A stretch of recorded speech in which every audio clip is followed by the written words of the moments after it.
Hey, it's Sam from Sugar Spun Run, and today we are going to be making sourdough soft pretzels. These are so much fun to make and one of my favorite ways to use up my dear friend Scotty, my sourdough starter. Today's recipe comes together pretty quickly. It is a 2-day process though, so we are going to start by making the dough first, and then tomorrow you'll be able to finish everything. Let's go ahead and get started. So I do use active starter instead of discard. So you want a nice bubbly active starter that has doubled in size, as mine has. We're going to be using 2/3 cup, which is 150 grams of this. I'm just going to zero my scale and we'll add 150 grams of this. That beautiful. Next, you need some water. You want warm water for today's recipe, so like around 100 degrees Fahrenheit. We have 2/3 cup or 160 grams. Add that right in. Now the best soft pretzels have a little bit of sweetness to them. Like it doesn't hit you right out front. You don't really notice they're sweet, especially because of that pretzel salt, but a little sweetener adds a nice depth of flavor and is going to give you that classic flavor that you expect from, you know, like one of those mall pretzels. So I like to use honey. I'm using 3 tablespoons of honey. If you prefer, you can substitute 3 tablespoons of firmly packed brown sugar instead. Make sure this all goes in here. My spatula is too big. Today I'm also going to be showing you how to use a lye bath in order to make your pretzels, which is going to give them that classic pretzel taste and that classic golden brown pretzel look. All right, we're also going to enrich this dough with a little bit of butter. I have 2 tablespoons of melted butter. We don't waste butter. This is unsalted butter. And some salt, just a teaspoon of regular table salt for now. We'll use pretzel salt near the end.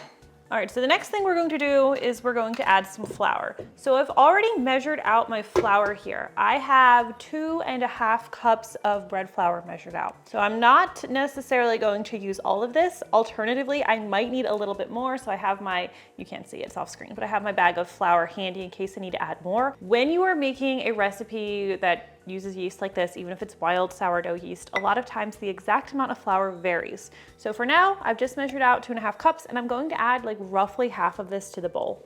I know I'll need more, but we're just gonna start with that. And adding this amount just makes it easier for me to combine everything. So I'm just gonna go ahead and stir it together with my spatula. Now I can start to gradually add additional flour until I have the consistency I'm looking for. And of course, I'll show you what that looks like. And once it starts to get a little bit stiff, I'm going to switch from doing this manually to using my stand mixer. I really like to use a stand mixer for this recipe because you don't want to add too much flour. While you could knead this by hand, you're going to have to add quite a bit of flour and it can make the end result a little more dry than I really like. So stand mixer, dough hook attachment is your best way to go because you don't have to add as much flour in order to get that elastic consistency. And I'm going to start kneading the dough and I'm going to continue to add more flour as needed. Like I said, I might even need a little bit more from my bag of flour. So what we're looking for is we want the dough to be clinging to itself and pulling away from the side of the bowl. You don't want it to be so sticky that if you touch it, it's like sticking to your finger and coming off, but you don't want it to be too dry either. It's a tricky balance and I will of course show you how it's supposed to look. So let's get some more flour. It's also a pretty humid day while I'm making this right now, so I anticipate needing to add a little extra flour. And this recipe doesn't make a whole bunch of dough, so I'm just going to help my dough hook along by giving it a little stir manually. It's not just sitting there on the side. Let me take a look before we fully go into kneading everything. It's a little too sticky still. So at this point, I've added 340 grams of flour total, which is like 2 3/4 cups. I think that's gonna be it. All right, and the dough, it's not sticking to my fingers, it's clinging to itself, it's pulling away from the sides of the bowl. So I'm happy with the amount of flour we have added. So at this point, I'm going to lock my mixer head in place and I'm going to stir this on medium speed and it's going to mix for about 5 to 10 minutes until we have a smooth, elastic dough. So while this is mixing, I'm just gonna slide this over and I'll prepare my bowl. So my dough is going to go into this bowl after it's done kneading and I'm just going to drizzle this with a little bit of olive oil. Any cooking oil is really fine. And then just wipe this around the bowl. This will help keep the dough from sticking when I go to turn it out tomorrow. The light coating works great.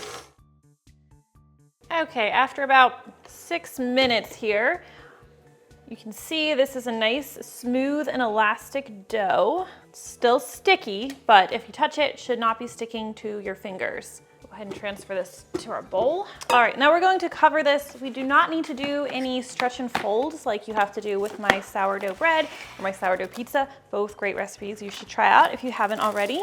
So I'm going to cover this, and then it's going to just sit at room temperature for about 5 to 7 hours. I like to see that it's increased in size by like 75 to 80%, and I usually just write the time on it because I like to know how long it's been, and I usually forget what time I finished it. So 5 to 7 hours, you want it to increase in size. The warmer it is, the faster this is going to happen. I do have some dough that I prepped last night. I'll give you a peek of what that looked like before I put it in the fridge last night. And in the fridge, it's going to ferment overnight, which is going to help develop that flavor. And it's also going to make it nice and cold, which will make it easy to work with. All right, so next day, your dough has had its time to do its overnight ferment. We are going to start preheating our oven. It needs to preheat to 400 degrees Fahrenheit. And before I pull the dough out of the fridge, I am going to prepare the lye bath. So a couple things about this lye bath. This is the traditional way that pretzels are made, and it's what gives them that nice deep golden color. There are some safety things that you're going to have to keep in mind. I'm going to go over these, but if you're not comfortable with baking with lye, or if you can't find lye, I will try to link to mine in the description. But if for any reason you don't want to,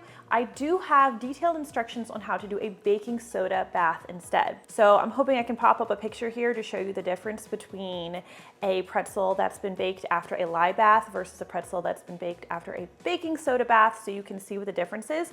One's made with lye, taste more traditional, but if you want to use baking soda instead, hop on over to my classic soft pretzel recipe, follow that procedure for cooking in baking soda, and then come back here for the baking instructions for the sourdough version of the soft pretzels. Okay, so we're going to be doing the lye bath. I wanted to show this on camera for you.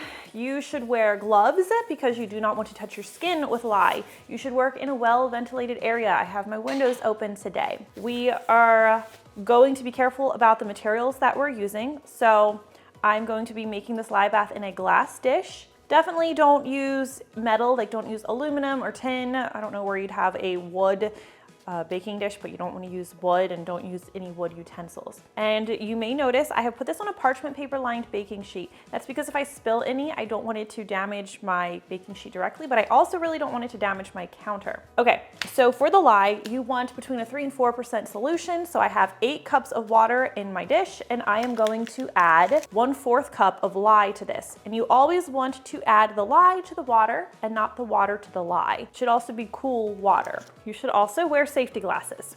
We want to be very careful that we don't splash. If you do splash, you want to rinse with water, and you could also rinse with some vinegar as well.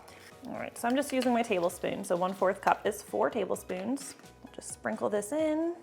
4. Okay, so I added the lye to the water. Again, do not add the water to the lye. We're going to close this right back up. I have my gloves, and I have a stainless steel spoon that I'm going to use to gently stir this together until the lye is dissolved.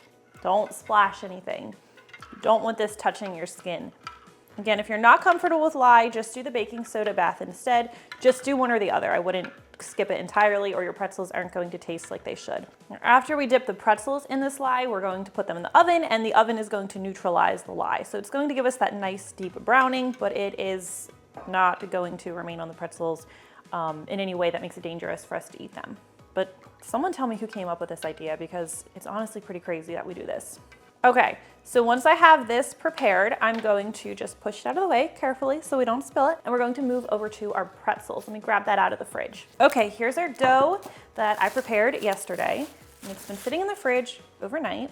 So I'm just going to very, very lightly dust my surface. You don't want to use too much flour because it can actually make it difficult to work with. So I'm just using enough so that the dough doesn't stick. And the dough is going to feel super solid and stiff. That's normal. I'm going to turn it out. And I'm going to divide this into 10 pieces, and just to make it easy on myself, I'm going to just weigh this and do a little math so I know how much each needs to weigh. Trying out a new kitchen scale. I'll let you know how I like it. 71 grams per pretzel. Your weight may vary depending on exactly how much flour you used for your dough, so weigh it first. You do want to be working with this dough while it's cold, because once it gets warm, it's going to be too sticky and difficult to work with. You also don't want it too warm when you're dipping your pretzels, because it can be difficult to dip them as well. So that's why I have my lye bath ready in advance. All right, I have 10 pieces, and I'm going to roll each into a rope that's about 20 to 24 inches long. It's going to be pretty long. And don't use too much flour again, because that actually makes things more difficult. Use just as much as you need. Stretch this out a little bit more. Oh, it's breaking. Careful if you do it that way. All right, to form our pretzels, We're going to make a loop, cross the ends over, twist them around each other like that, and then just pull them down. And then we'll take this over to our baking sheet before we dip them. Hopefully this one will look a little bit better. Make a big loop, turn the ends over each other or cross them over each other, twist them over each other, and then pull that down. They're so cute. And if your dough's getting too sticky to work with, you just pop it back in the fridge. Give it a little time to re-chill. Nice long rope. This is gonna be my best one yet. Nice loop, cross, twist, pull down, and over to the baking sheet. A little bit of rolling, a little bit of twisting. Careful doing this, you don't want it to break. Nice long rope. And it's going to want to shrink a little bit on itself, that's normal. Make a big loop, and then cross it, and then pull it down. And I just did my first tray of 5 and I popped that in the fridge because I don't want them to get too warm. And don't worry if you're like me and are not especially talented at shaping pretzels, they're still gonna taste great no matter what. Cross, twist, pull down. Press those little tails in. That might be my best one yet. Last one's a charm. This one is going to go in the fridge now, and then I'll pull out my other one and we'll start dipping them, giving them their live bath. For the live bath, again, gloves are important. You don't want to touch it, well-ventilated area, and really you should be using safety glasses. And I should probably tell you long sleeves and long pants and closed-toed shoes and all of that. Just be careful, please be careful. I will put even more detailed instructions in my blog post if you want to check that out. Okay, so we're going to be dipping these. I'm going to take one and I'm going to very, very carefully put it in the lye bath for 30 seconds. Nikki, will you do the honors of setting a timer for me? I'm gonna help reshape this guy a little bit. I'm really bad at shaping pretzels. Fun story for my soft pretzels, the original post on the blog. My mom had to help me make those pretzels because I just really struggled to make them look good. And I make a lot of pretzels too. Some people just have a knack. To remove this, I have a stainless steel slotted spatula. I'm going to lift it out of here carefully, and I just want to drain as much water off of this as possible, because the more water that goes onto the parchment paper, the more likely it is your pretzels are going to stick. Yeah, you can peel them off after they bake, but just try to drain as much water as you can. We'll slide this onto our prepared baking sheet, and we will repeat until we have dipped all of our pretzels. Drop our pretzel in, trying to drain off all the water I can. Slide this off. Last one. I have another tray of pretzels, but I'm not going to make you watch me go through that with them. I'm just gonna focus on these guys right now. We've done our lye bath. We're not gonna touch the pretzels. We are going to touch our salt. You wanna use a pretzel salt for this. If I didn't have any, I would probably use kosher salt or like a really not fine, it's the opposite of fine, sea salt. But I do have pretzel salt. I buy it on Amazon, same place I get my lye, and I will try to remember to link to that. And we are going to sprinkle the salt on these while the pretzels are still wet before they go in the oven. And then we are going to take these to the center rack of our 400-degree Fahrenheit preheated oven. They're going to bake for 12 minutes, and we're going to turn the pan halfway through so that they bake evenly. You're gonna wanna let them cool a little bit before you dig in. If they are sticking to the parchment, you might be able to loosen them just by sliding your spatula between the pretzel and the parchment, or you can just peel it off. But if you drained your pretzels well, they shouldn't stick. These are pretty good as is, but my personal favorite thing to do is to brush them with melted butter and sprinkle them with cinnamon and sugar. Oh my gosh, that's amazing. So that is how you make these sourdough soft pretzels. Make sure you check out my other sourdough recipes, like my sourdough biscuits. Oh, I even have some sourdough donuts. You're gonna have to check those out as well. Thank you so much for watching, and I'll see you next time. I'm really excited about this. I'm gonna rip it up on camera so you can see the texture. Oh yeah. All it needs is some butter and cinnamon and sugar. Oh my gosh.